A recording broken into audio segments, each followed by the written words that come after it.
Hello. Okay, the meeting is being recorded. Hello, lovely to meet you all. My name's Tamsin Davey. I am the funding manager that covers Coventry and Warwickshire. I've been working at the National Lottery Community Fund for just over 12 years. So I've been here for a little while and I've seen lots of changes. And this presentation today is going to tell us a little bit about the changes that we've made recently, as well as some of the things that have stayed the same. So as I say, I'm the funding manager, and the way that we work in the lottery, we try to have a local presence. So in Coventry and Warwickshire, we've got myself who's the manager, and then there's 3 funding officers, all who cover different areas. So some of you may have met them already, but there's always an opportunity to have a conversation with a local funding officer if you think it might be helpful. So we have Matthew Cox, who covers the south of the county. He covers Warwickshire, Stratford-upon-Avon, Leamington, Ulster, all those kind of areas. We've got Rebecca Amos, who covers Coventry, Rugby and North Warwickshire. And then we have Katie Roberts, who covers Nuneaton. So if you are to apply to our larger grants, we have that local presence. As Sarah said, we'll do the presentation first, and then there'll be lots of time at the end for questions. So if you do have any questions, please do pop them down and ask them at the end. This is the first time I've done this presentation because we've had some changes recently. So please be kind to me. I will crack on. So what we're looking at today, our agenda is we're going to have a bit of an introduction to the National Lottery Community Fund, who we are, what we do, who can apply and what can we fund, as well as an overview of our current funding offers. So at the moment, we've got 2 programmes that are open. They're rolling programmes. We don't have closing dates. The 2 programmes are Reaching Communities, which is the larger grants. So that's anything above £20,000. And Reaching Communities can be for multiple years. And Awards for, which is our smaller grants. And we'll go into more detail about those as the presentation goes on. And then, as I said, at the end, there'll be some time for questions and reflections. So who are we? So we are the largest single source of funding for community activities in the UK. We exist thanks to National Lottery players who contribute around £30 million a week to good causes. And we are one of those good causes. From that £30 million a week, the National Lottery Community Fund distribute around about £700 million per year to communities all across the UK. As I said, we're not the only distributor. There's also people you may have heard of, like the Arts Council, there's Sports England, Heritage Lottery. They are all lottery-funded organisations. And because of that, we tend not to focus on arts-focused, sports-focused or heritage-focused projects where that's the primary aim of the project. So as I said, we have had some changes recently. Our latest strategy, it's called It Starts With Community, and we launched it in 2023 and it'll run to 2030. As part of this strategy, we're committed to fund across 4 missions, and our aim is to invest mostly in areas of poverty, disadvantage or discrimination, in projects that are driven by the community. And then the third element is that the projects need to meet one of our missions. We've got 4 missions, so you can meet any one of those missions or multiple hitting of missions. If you do, that's fine. And those missions are coming together, enabling children and young people to thrive, environmentally sustainable projects and living healthier lives. And again, we'll go into further details around those missions going forwards. So, am I doing the slides right? Bear with me. Oh, I've done the slides wrong. Sorry. I think, which slide can you see? That's where I'm going wrong. Sorry, I was doing the wrong slide. Okay, so our current open programmes, as I said, National Lottery Awards for All, and Reaching Communities. Now, the eligibility for these programmes are the same. So if you can apply, if you're a registered charity, if you're a constituted voluntary or community group or organisation, a not-for-profit company or community interest company, a statutory body such as a local authority, council or school. We can't accept applications from individuals or sole traders. Organisations don't have at least 2 trustees who aren't married or in a civil partnership or a long-term relationship or living at the same address or related at blood. So that's really important. To be eligible for our funding, you need to have 2 trustees or 2 directors who aren't related. You can go on our website and you can check more details around our eligibility. Okay, so what you can spend the money on. So you can spend the money on your organisation's running costs, equipment and materials, one-off events, staff costs, training costs, transport, utilities, volunteer expenses, land building and refurbishment projects, and organisational development costs. And that tends to be reaching communities, the last one. So the first project that we're going to talk about is Reaching Communities. The first programme, rather, is Reaching Communities. Now, Reaching Communities has had some changes over the last 6 months, and we've relaunched it on April the 1st. So some of this stays the same, some of it changes. I'll talk it through and hopefully it will make sense. So, Reaching Communities.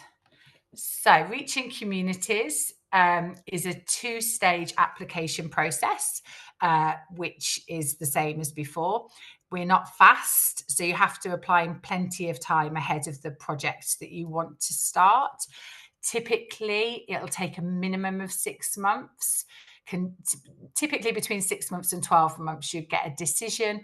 If you're looking at a capital project, it can take longer. So Reaching Communities, unfortunately, isn't fast. In terms of Reaching Communities, we can fund single organisations or collaborations between multiple organisations. As I said, it's grants, anything over £20,000, and the grants can run up to 5 years. The most popular length of grant is 3 years, but it really is, what does your project need? The applications are online, and there are other formats available. So if you've got any accessibility issues where filling in forms might be challenging, do contact me or one of the local funding officers, and we can find out some alternative, more appropriate ways for you to apply. And the really important things with Reaching Communities, one of the main reasons we say no to groups, or most frequent reasons we say to groups, is that requests should be proportionate to an organisation's income. So if your organisation has an income of around, say, for example, £10,000 a year, it's very unlikely that we're going to give you £100,000 a year in lottery funding. It's because we don't want to artificially grow organisations. It can cause lots of challenges. So that is what it is. So with the funding, we're aiming to help strengthen communities, improve lives across England. Our funding is available to all communities, but our priority is the places, people and communities that are most in need. By community, we mean people living in the same area or people with similar interests or life experiences, even if they don't live in the same area. So we've got 3 priorities on Reaching Communities. We are looking to support places, people or communities that are experiencing poverty, disadvantage or discrimination. We're looking to support people and communities to shape the decisions that affect their lives. So every project must have those 2 elements to be considered a strong project. And then the 3rd element is that it needs to align with at least one of our missions. So the 3rd element is kind of a multiple choice element, if that makes sense. So again, we'll just deep dive into each of those areas.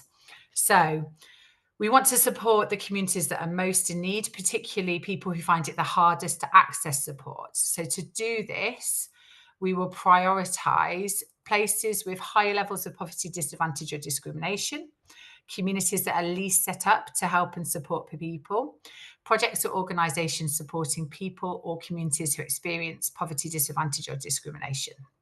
So if you're working in a local community, you should tell us where that is, And we will ask you about that in the application.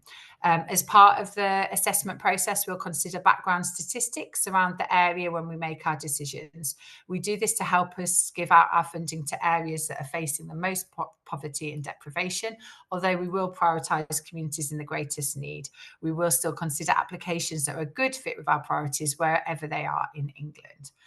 For communities that are not based around a local area, we'll consider other things like which group of people in England are facing the biggest challenges or are treated least fairly.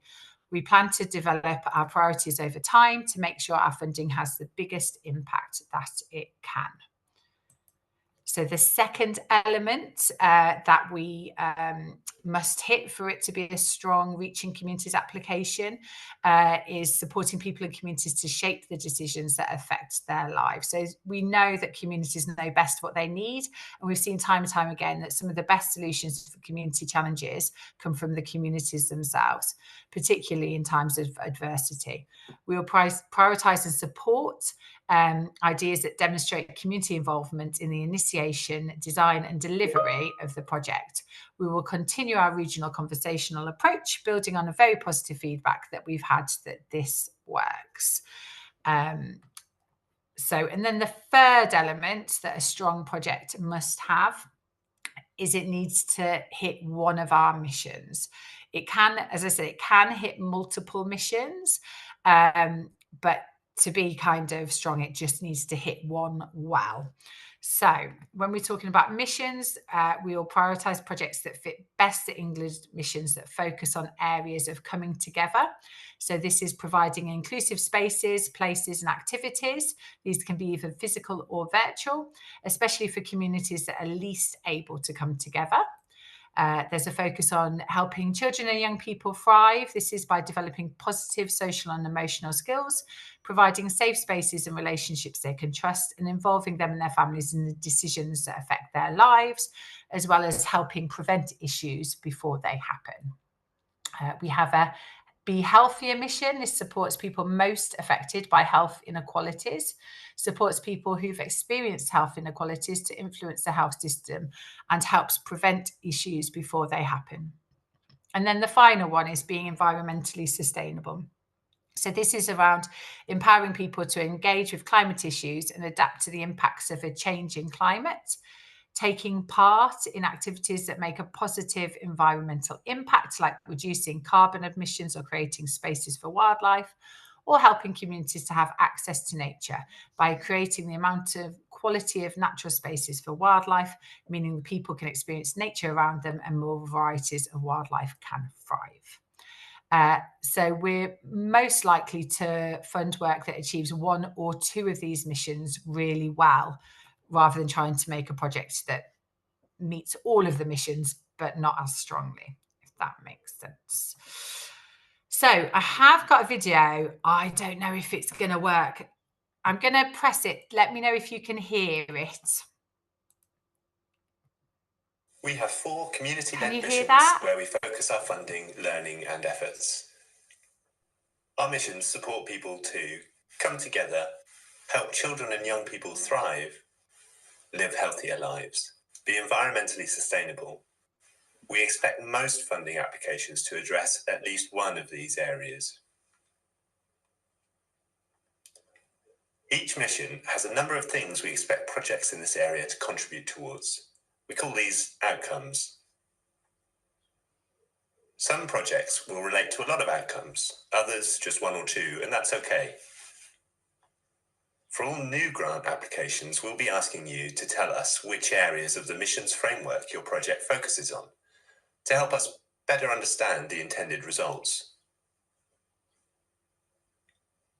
Some of the outcomes in the framework relate to more than one mission, and it's possible your project will cover more than one mission too. Let's take a look at that in more depth. There are 4 core outcomes for the Communities Come Together mission. These are communities having places and activities to come together, people being empowered to make a difference to their community, people feeling that they are safe, belong, and can trust others in their local area, and people having good relationships and connections with others. We can also find outcomes from the other 3 missions which are relevant to this mission too. You can see these highlighted blue. For example, you might have a project that helps people to develop relationships and connections. That's the main aim. However, you do this by running a walking group that also supports health and well-being and helps people connect with nature. You can see how this would overlap the missions. The core outcomes for the Supporting Children and Young People to Thrive mission are babies and children having the support they need for a good start in life, children and young people developing good social and emotional skills, children and young people having trusted adults to get support and advice from, and young people being able to fulfill their potential as they move into adulthood. Again, you can see how some of the outcomes from other missions would support this mission too. An example project might help young people develop social and emotional skills, like teamwork and problem solving, by carrying out local social action projects. This would also be empowering them to make a difference to their local community. For the Communities Are Healthier mission, the outcomes are communities have places and activities that support health and well-being. People are empowered to make a difference to health and well-being services. People's health and well-being is supported, and communities are contributing to reducing health inequalities. Again, there are a few more outcomes that are also relevant to this mission from elsewhere, highlighted in turquoise. An example would be a project that improves the health and well-being of families by running activities for new parents to connect and develop relationships. As well as improving mental health and well-being for parents, this could also support babies to have a good start in life. Our environmentally sustainable mission is a priority across all of our funding, whether or not your project is directly about the environment. For instance, you may run community activities that include green space or other access to nature, or you may use sustainable operating methods such as increasing recycling at your facilities. The information you provide will help us to understand what projects are achieving with our funding and continue to design the most useful funding options for you so you can make a bigger difference to communities. To start your application journey today, visit our website or give us a call. Our friendly team will be happy to help you understand your options and how to apply. Lovely stuff. There we go. So that telephone number that flashed up on the screen will be on the slide at the end. So don't worry if you didn't catch it then. Okie cokes. So, oh, the slide hasn't changed. Bear with me. There we go. Right. So if you want to apply for Reaching Communities, it is an online application form. As I said at the beginning, if you do have any accessibility challenges or issues, then you can contact our advice team and we can support you in other ways to apply. But if you do go through the website option, there are 4 questions, each of which have a 750 word limit. So I appreciate the word limit. It does mean you have to be quite concise. You're not obliged to use a full word count if it isn't needed, but we recognise that projects will vary in complexity. But 750 is the maximum word count. So we asked 4 questions. The first question is, what would you like to do? So in this section, we'd expect to see, what do you want to do? How will it achieve one of our missions? What difference the work will make, and whether it's something new or something that's worked well before, something that's been piloted. We fund both types of work, but it's good to know in the application form kind of what the history of the project is. The second question is, who will benefit from your project? So we want to know who you work with, how you support those people, those places or communities that are expecting poverty, disadvantage or discrimination. You need to tell us how you reach people who are experiencing poverty, disadvantage or discrimination, how you adapt what you do to meet different people's needs, and how you deal with things that could stop them getting involved. The third question is, how does your project support people and communities to shape the decisions that affect their lives? So when we're talking about community, we mean people either living in the same area or people who have similar interests or life experiences. They don't necessarily have to live in the same geography. You can tell us how you involve your community. So this might include things how you meaningfully involve people in designing, developing and delivering your work. Or if you have people who've got personal experience of the issues that you're helping people with, how they lead your organisation or how they feed into the organisation. That might be working as staff, volunteers, directors, trustees, whatever it is.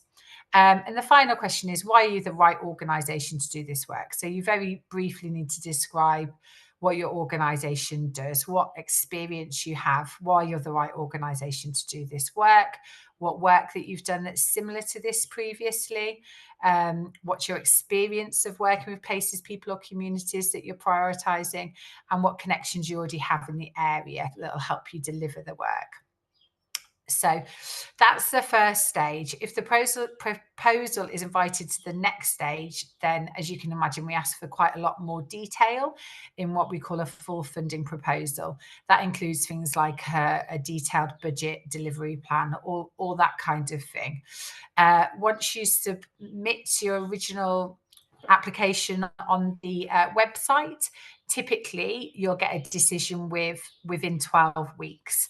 At the moment, that turnaround time is slightly longer because we've just relaunched the new strategy. So we expected to and have been very busy. So at the moment, the turnaround time is actually 16 weeks. You'll get a decision. And that, of course, that isn't the full decision. That's just a decision whether you're invited to the next stage. We take a conversational approach on reaching communities around what you might need to do on your application taken forward. So if you are invited through, typically the panel might say they want you to focus on X or Y, and we'll of course tell you what those things are. If you are invited to the second stage, once you've submitted the full funding proposal, again, it takes us around about 12 weeks for you to get a final decision on whether that project is supported or not. And if you are successful, then you'll get a grant offer letter. We set up the grant, and then as I'm sure you would understand, we do regular monitoring throughout. We need to understand, what difference this project has made. So that's just to give you an insight. The application is just the start of the journey, and actually, if you're successful, that's kind of when the hard work begins. So, so that's kind of how that works. So that's an oversight of reaching communities. And then I'll now go on and talk about Awards for All, which is our small grants programme.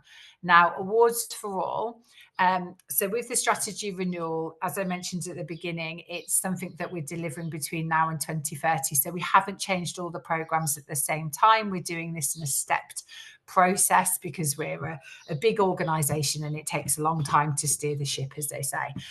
So Awards for All actually hasn't changed. It hasn't changed, fundamentally is the same since 2018, although we will expect some changes, I imagine, in the next year. When I say it hasn't changed in the sense of what we're funding, who we're funding, why we're funding it. It has changed in the amount that we're funding. Historically, we always, Awards for All was up to £10,000. And November, oh my goodness, I want to say the year before last, which feels crazy, it went up to £20,000. So the amount that you can have on Awards for All has increased, and that's for lots of reasons, but we feel like it's the right move just because everything costs a lot more money these days when we launched in, I don't know what it was, 90 something. So Awards for All, as I say, is a small grants programme. It's much lighter touch than reaching communities. It isn't conversational in the same way. So if you apply for Awards for All, it's unlikely you'll have a conversation unless there's something that we're missing some details or something. Typically, a decision is made solely on the application that you submit on the website. So it's a one-stage application process. You can apply at any time. grants can be anywhere from £300 up to £20,000 for up to 2 years. So you can have a £20,000 grant that spans a 2-year period. You can have a £20,000 per year. So it's quite a tricky thing to explain, but it's important to recognise the difference. So the most you could have from Waterfall is £20,000 per year. You can only hold one grant at a time, and for a maximum of £20,000 over a 12-month period. It's also important to note that if you are applying for a Reaching Communities, or if you have a Reaching Communities, you are still eligible to apply for Awards for All. It doesn't affect anything. They're independent programs, so it's not going to impact a decision on a different program if you have an existing project in the other program. The only thing you need to be aware of is the projects have to be different. So we can't have an Awards for All and a Reaching Communities funding the same project. They have to be different projects. Awards for All, we prioritise groups with lower incomes. We try to make it a simple online application. And it's really busy. And this is fair to say for all of our programmes. We're really oversubscribed, as all funders are. Awards for All is currently, their queue is bigger than it has ever been. It's therefore, Awards for All used to have a turnaround of 10 weeks. It's currently 16 weeks. And that's simply because the demand is very high and it's very competitive, as are all our funding streams, as you can imagine. So, as I say, it's a bit confusing because typically Reaching Communities and Awards for All were the same programme, just different amounts. But because we're at this transition period, they're actually prioritising different things at the moment. So it's a bit more to get your head around. But as I say, Awards for All is the same that it has always been. So with National Lottery Awards for All, we are looking for projects that can do at least one of these things. So it needs to either bring people together to build strong relationships in and across communities, improve the places and spaces that matter to communities, help more people to reach their potential by supporting them at the earliest possible stage, and support people, communities and organisations facing demands and challenges because of the cost of living crisis. So that is Awards for All. As I say, that is unchanged. With Awards for All, the word count is even more challenging. But what we ask is, what would you like to do? Oh, hang on, I've gone off. Sorry, I keep going on the wrong slides. I do apologise. Let me get onto the right slide. There we go. So we asked the 3 questions. What would you like to do? Which is 50 to 300 words. How does your project meet our funding priorities, and how do you involve your project how does your project involve your community? We know small amounts of funding can make a huge difference in communities. Awards for All is often an organisation's first experience of receiving funding, so we try to keep the process as simple and as stress-free as possible. There we go. So that's Awards for All. Now, just to confuse you further, this slide is telling you about things that we've got coming up in the future. They're part of the new strategy. It's quite ambitious. So these are kind of the plans that I suspect will probably come online next year. So useful for you to be aware of, keep an eye on. Some of you may have applied for some of these because at the moment we're in a bit of a development stage for these programs. So late last year, we put a call out for some third sector organisations to support us with the kind of co-creation of what these programs need to look like, what the sector need, what the communities need. So these are very much in development progress at the moment, but certainly want to keep an eye on. So I'll just go through them quite quickly because, as I say, they're not online yet. But we'll be having a community power fund open, which is specifically looking to support neighbourhoods that are in the lowest level of community agency and control. So that these will all be separate programmes.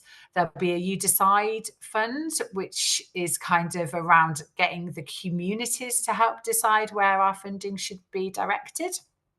Solidarity Fund, which will be long-term core cost funding for organisations tackling the root cause of poverty, discrimination, disadvantage. The National Youth Work Leadership Partnership, which is supporting a thriving, skilled and sustainable youth sector. And then, as I said at the beginning, partnering. So we are doing more of working with kind of partners within the sector so that you can help us shape what the sector needs. And there will be more partnership opportunities coming online throughout the year. So again, something to keep an eye on. I've put a link in the slide pack, which of course will be shared with you, which will give you more information about that. And then a key thing to keep up to date with where we are and what we're doing is our newsletter. If you're not already signed up to the newsletter, it's really useful to sign up, because that will tell you when these things come online and give you a bit more information about them. So there's our website and also the newsletter. Whew, sorry, I just chundled through that, didn't I? But there we go. So thank you very much. There's now an opportunity to ask questions. Do you want to stop the recording, Sarah?